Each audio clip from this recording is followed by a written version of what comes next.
Ce que montre la recherche aujourd'hui, c'est que la volonté, c'est pas une ressource qui est stable et ce n'est pas non plus une ressource qui est illimitée.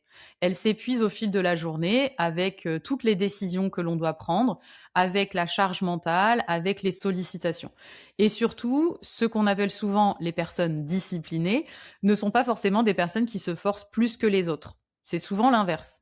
En fait, ça va être des personnes qui ont moins de décisions à prendre. Alors, comme je le disais, il y a des profils qui vont pas du tout s'écouter, ça c'est une chose, mais il y a des personnes qui vont avoir juste moins de décisions à prendre, moins de choix à arbitrer, moins de moments où il faut résister. Et ça change complètement la perspective parce que ça veut dire que la différence, elle n'est pas forcément dans la volonté, mais elle est dans l'environnement. Bienvenue dans Parlons Digestion, le podcast pour comprendre enfin ce que votre ventre essaie de vous dire. Je suis Cécile Caron, praticienne en nutrition fonctionnelle spécialisée dans le bien-être digestif. Je me suis prise de passion pour les pouvoirs extraordinaires de notre ventre et j'ai eu envie de les partager avec la moitié de la population tout de même qui souffre de maux de ventre. Alors restez avec moi pour comprendre les causes de vos troubles digestifs et comment vous en libérer, non seulement pour apaiser les ballonnements, problèmes de transit et autres joyeusetés, mais aussi pour calmer votre esprit, réduire votre stress et retrouver énergie et sérénité. Parce que non, tout ça n'est pas dans votre tête.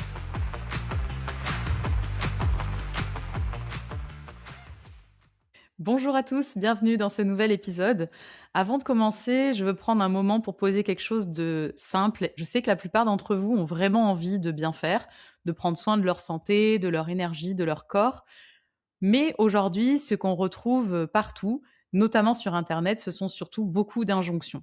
Fais ça, ne fais pas ça, évite ci, optimise ça. Et à la fin, on se retrouve avec une impression de surcharge mentale. Je ne sais pas si vous ressentez ça, mais quand on regarde tous les contenus qu'il y a sur Internet, on peut vite arriver à cette surcharge.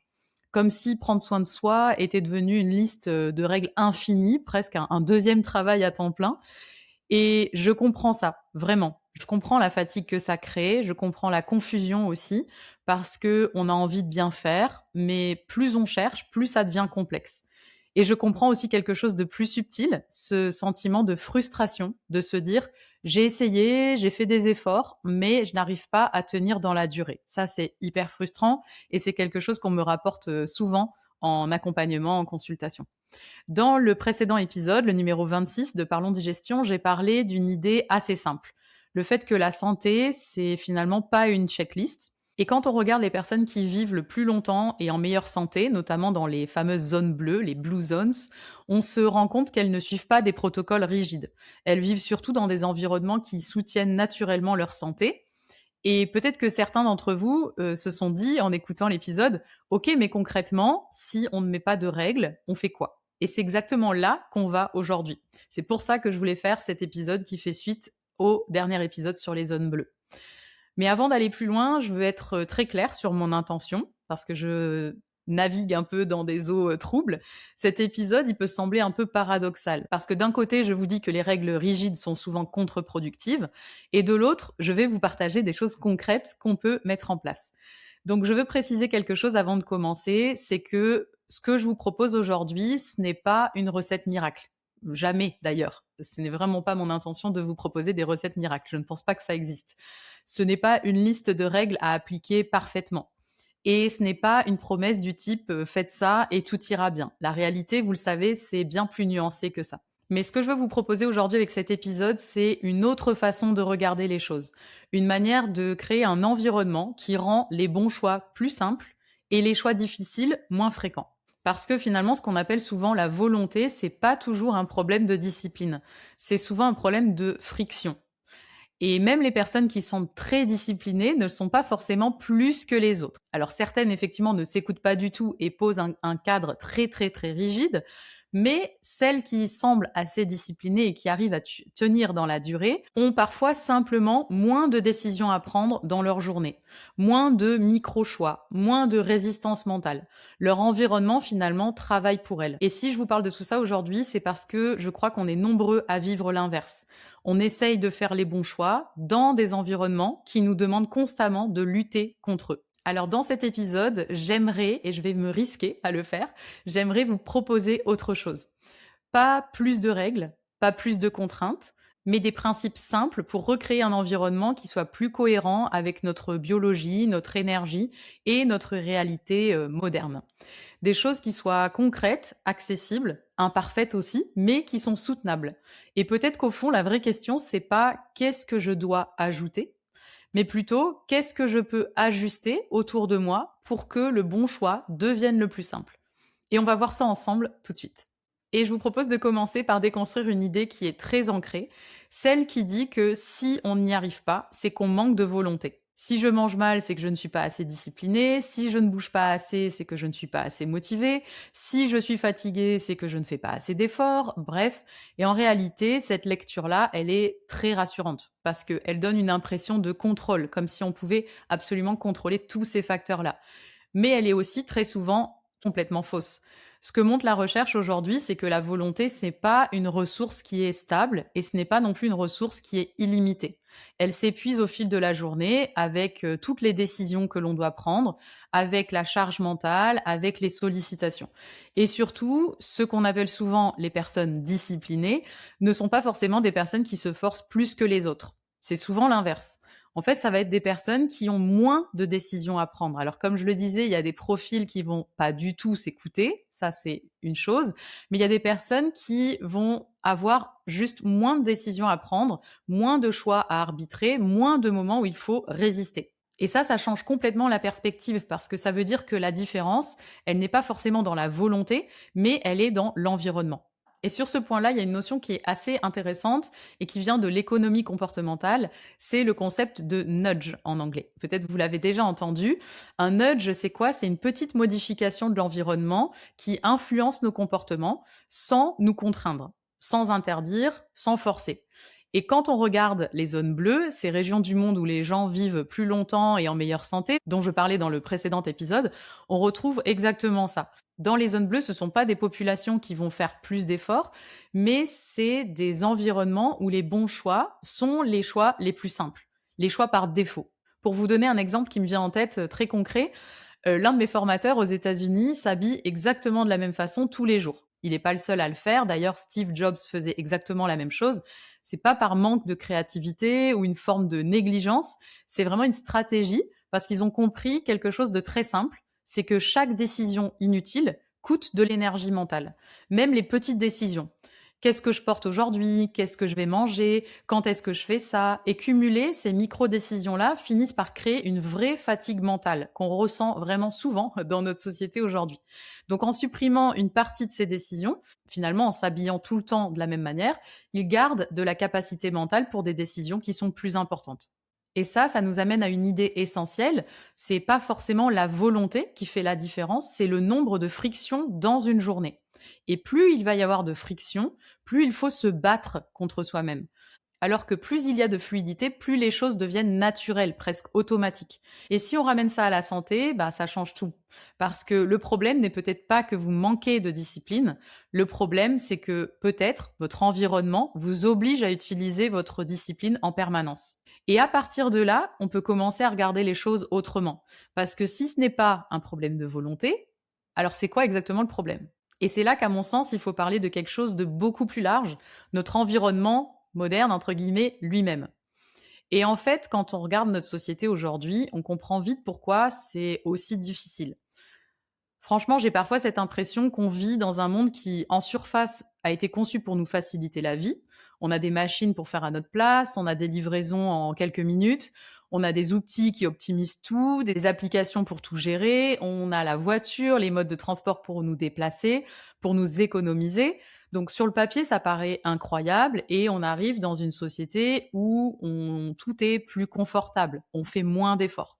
Mais en réalité, je crois qu'il s'est passé quelque chose de plus subtil. On a retiré de l'effort physique, mais on a ajouté de la charge mentale partout ailleurs. Et parfois, je me dis qu'on ne s'en rend même plus compte finalement, parce que même des choses simples, comme bien manger, sont devenues des sujets assez complexes. Entre ce qu'il faut éviter, ce qu'il faut privilégier, les tendances, les avis contradictoires, on finit par ne plus savoir quoi faire. Et au fond, ça crée quelque chose d'assez lourd, une sensation de devoir bien faire en permanence, c'est vraiment cette injonction et cette pression qu'on se met, comme si chaque choix du quotidien avait un enjeu de performance en quelque sorte. Et ça, je pense que ça fatigue profondément parce que même quand on fait attention, il y a toujours une nouvelle règle qui apparaît. Une nouvelle étude, une nouvelle injonction, une nouvelle peur, le cadmium par exemple. Et petit à petit, au lieu de nous simplifier la vie, finalement, la santé, ça devient un espace de tension. Si vous ressentez ça, vraiment, il y a quelque chose qui me touche là-dedans parce que au départ, on part tous d'une intention qui est très simple. On veut se sentir mieux, on veut avoir plus d'énergie, on veut moins souffrir, on veut se sentir bien dans notre corps, on veut bien vieillir. C'est quelque chose de très humain, de très simple, de très beau même. Et puis, progressivement, on se retrouve dans un monde où cette intention, elle devient compliquée à maintenir. Et ça, c'est vraiment contre-naturel parce qu'un bébé, par exemple, il n'a pas besoin d'apprendre à sentir sa faim ou sa satiété ou son besoin de repos. Il le sait, il le ressent, c'est assez direct. Mais avec le temps, il y a quelque chose qui va se brouiller parce que notre éducation, nos rythmes de vie, le stress, les écrans, si on grandit avec, la vitesse, etc., tout ça va brouiller les signaux que naturellement on devrait percevoir. Et petit à petit, on va perdre un peu cette lecture naturelle de nous-mêmes. Et ensuite, on va passer des années à essayer de la retrouver, de reconnecter cette sensation. Parfois dans des livres, par des lectures, parfois en thérapie, parfois avec des méthodes ou avec des protocoles. Et c'est pas que c'est mal de faire ça, au contraire, c'est même précieux. Et si vous êtes aussi sur ce chemin-là, c'est quelque chose de beau aussi de reconnecter avec tout ça. Mais je trouve que ça dit aussi quelque chose de très important. C'est qu'on a évolué finalement dans un environnement qui ne soutient plus cette connexion. Et quand on regarde les zones bleues, ça devient encore plus évident. Là-bas, dans ces zones bleues, les gens ne vivent pas avec des stratégies santé. Ils vivent dans des environnements où les bons comportements sont simplement naturels. Ils marchent parce que leur vie les fait marcher, ils mangent simple parce que c'est ce qu'ils ont autour d'eux, ils n'ont pas d'autre choix. Ils sont en lien parce que leur quotidien est social. Et pour eux, c'est pas une forme de discipline, c'est juste une évidence. Et nous, on essaye de reproduire ça, mais dans un système qui pédale en sens inverse, qui fonctionne à l'inverse. Un système qui va nous pousser à aller vite tout le temps, à pas s'écouter parce qu'on doit faire plein de choses, à être assis longtemps aussi, à manger plutôt transformé, à être stimulé en permanence et à rester seul avec son écran. Alors, je dis pas ça pour critiquer notre société, c'est pas le sujet de l'épisode, mais je pense juste que c'est important de mettre ça en lumière et de voir le décalage qu'il y a entre la société dans laquelle on vit, en tout cas dans laquelle je vis et dans laquelle vous vivez certainement si vous écoutez cet épisode, et l'environnement des zones bleues dont je parlais dans l'épisode précédent. Parce que tant qu'on pense que le problème vient de nous, on va continuer à chercher la solution au mauvais endroit. Et peut-être que la vraie question, c'est pas de se demander comment je fais plus d'efforts, mais plutôt comment je recrée autour de moi un environnement qui me soutient. C'est vraiment l'objectif de cet épisode. Et si on part de là, alors on peut commencer, à mon sens, à regarder des choses très concrètes, très simples aussi, mais très puissantes, des principes du vivant qu'on peut remettre par petites touches dans notre vie moderne, si on peut dire. Alors maintenant, comme j'aimerais que cet épisode reste actionnable et vous aide concrètement à modifier des toutes petites choses dans votre environnement aujourd'hui, demain, j'aimerais vous proposer 5 principes très simples, mais vraiment simples, hein, des choses très basiques. L'idée, c'est pas du tout de tout changer, c'est pas de devenir parfait, loin de là, c'est de faire en sorte que les bons choix, en tout cas ceux qui vont soutenir votre santé, deviennent de plus en plus faciles dans votre environnement. Et on va les prendre un par un concrètement pour vous donner des idées de choses que vous allez pouvoir tester. Premièrement, on sait que vivre avec le rythme du soleil, c'est vraiment important, c'est fondamental pour notre santé. Pourquoi? Parce que notre corps, il va fonctionner sur un rythme de 24 heures et la lumière le matin, le sommeil le soir, la digestion, nos hormones, etc., tout est synchronisé là-dessus sur le rythme circadien. Et quand ce rythme est déréglé, on va le ressentir très vite. On va être fatigué, on va avoir envie de sucre plus facilement, on va avoir un sommeil qui est peut-être plus léger, moins réparateur, une digestion plus difficile, des hormones perturbées, etc. Alors concrètement, qu'est-ce que vous pouvez essayer d'implémenter dans votre quotidien? Dans les 30 minutes après le réveil, l'idée, c'est de pouvoir s'exposer à la lumière du jour pour signaler à votre corps que ça y est, il fait jour, la journée commence, sécréter les hormones qui vont vous mettre en mouvement. Là, concrètement, vous pouvez ouvrir vos volets. S'il y a déjà du soleil, de la lumière, juste prendre un petit peu la lumière, vous exposer 5 minutes au soleil.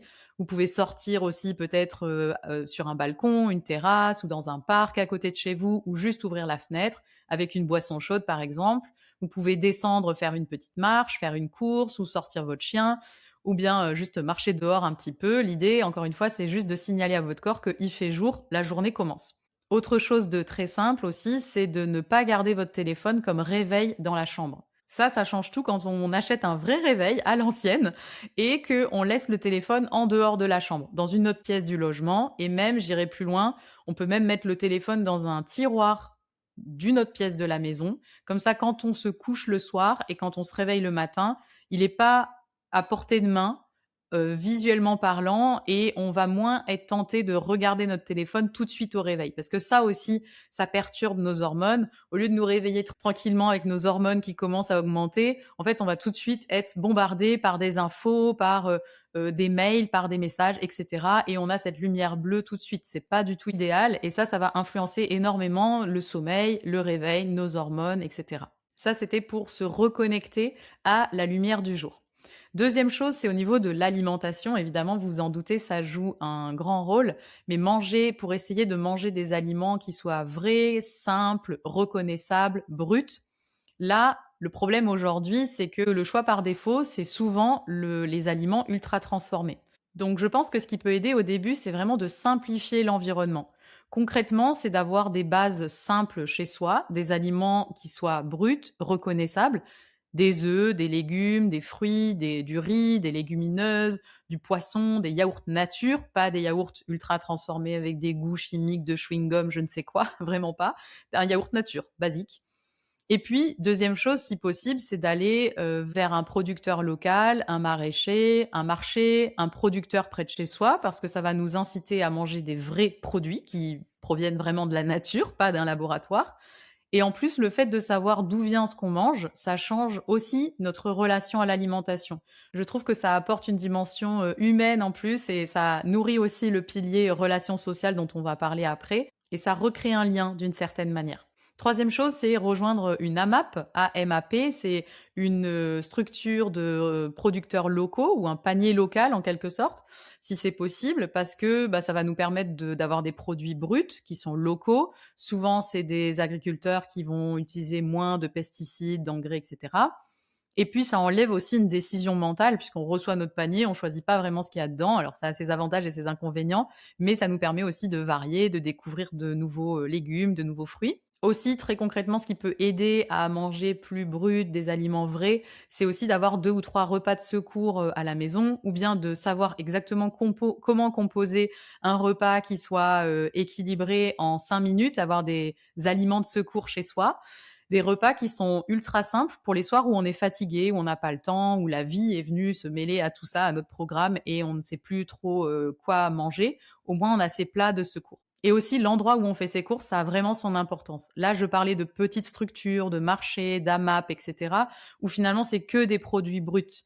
Mais quand on fait ses courses dans un supermarché, un hypermarché, on est tenté forcément par toutes les propositions de produits ultra transformés. J'en parlais justement dans l'épisode avec Laurane Chemanda, que j'ai interviewée dans un des précédents épisodes, où je disais que moi, finalement, j'ai la chance d'avoir grandi dans un environnement où on a toujours mangé des produits bruts, des produits bio, et le bio, à la fin des années 80 ou 90, c'était pas le bio de maintenant. Donc, on allait dans des toutes petites structures, des petites fermes, et on avait des produits bio.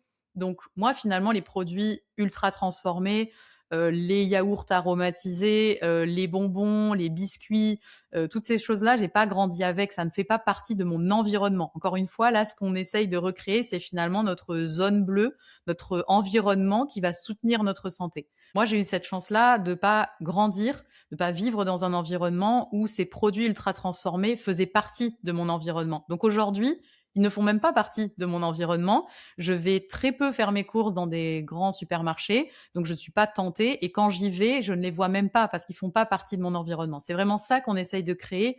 Et c'est aussi pour ça, je pense, que j'arrive à maintenir une alimentation qui soit brute, vraie, sur le long terme sans vraiment d'effort parce que moi, j'ai eu cet avantage-là de grandir avec cette base-là, mais je suis convaincue qu'on peut la recréer même quand on n'a pas eu cette base-là au départ. Et le fait d'aller faire ses courses dans des structures plus petites, bah ça va participer à changer notre environnement et à éviter qu'on ait des micro-décisions à prendre et de la frustration à chaque fois qu'on voit un aliment qui peut-être nous tente, hein, certes, parce qu'il y en a qui sont très appétants, mais on les voit et on doit à chaque fois refuser intérieurement de les prendre.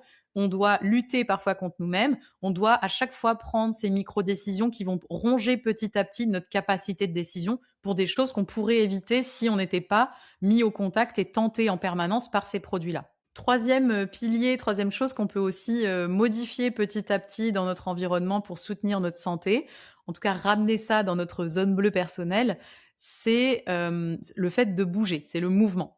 Aujourd'hui, on a séparé le mouvement du quotidien. On est assis la plupart du temps, puis on va faire du sport. On dédie une partie de notre journée, quelques heures ou peut-être moins, quelques minutes par jour au mouvement. Mais dans les environnements naturels, finalement, ça n'existe pas. On bouge parce que la vie nous fait bouger. Donc concrètement, qu'est-ce qu'on pourrait faire pour ramener un petit peu plus de mouvement naturel dans notre environnement, dans notre vie? C'est peut-être se garer un peu plus loin et marcher, ou bien prendre systématiquement les escaliers. Alors si nos capacités physiques nous le permettent, mais de prendre systématiquement les escaliers et pas l'ascenseur ni les escalators, de marcher pendant un appel téléphonique. Alors ça, je suis spécialiste. Quand j'ai un appel, je tourne en rond chez moi. Je le fais automatiquement, mais finalement, ça me permet quand même de bouger. Mais ça peut être aussi quand on a une réunion, parfois au travail, ben, on met la visio par défaut, mais parfois on n'a pas besoin de se voir et on pourrait faire un appel téléphonique, un appel dynamique, comme j'appelle ça, c'est-à-dire juste avoir le son, l'audio, et puis aller marcher pendant qu'on fait cet appel, si on peut le faire, si on n'a pas besoin de prendre de notes, etc. Parfois, ça peut être aussi des décisions qu'on prend dans notre vie qui vont créer des contraintes positives en quelque sorte. Par exemple, adopter un chien. Alors évidemment, n'adoptez pas de chien s'il vous plaît juste pour marcher, hein. Un chien, il faut être prêt à s'en occuper, c'est quand même une contrainte, etc.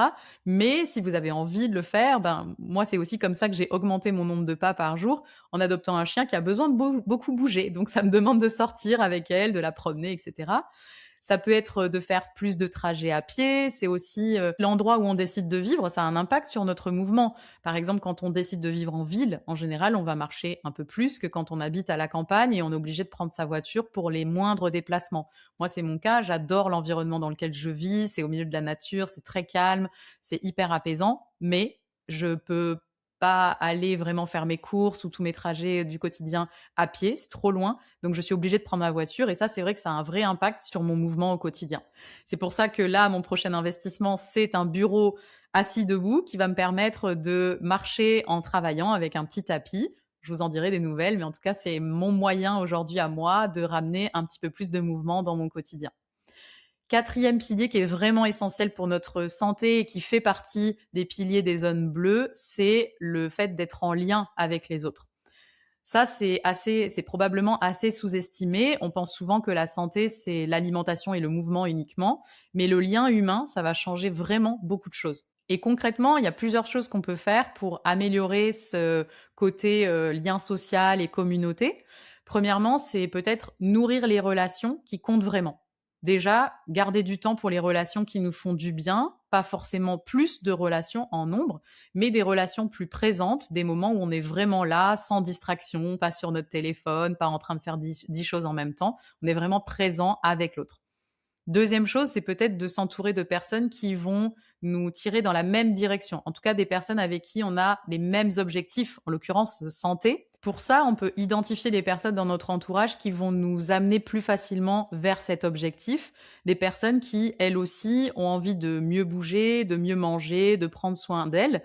Et consciemment, en fait, on va nourrir un peu plus ces relations-là, pas pour exclure les autres, mais pour équilibrer son environnement, pour que ces personnes nous aident aussi à recréer plus facilement cette zone bleue autour de nous.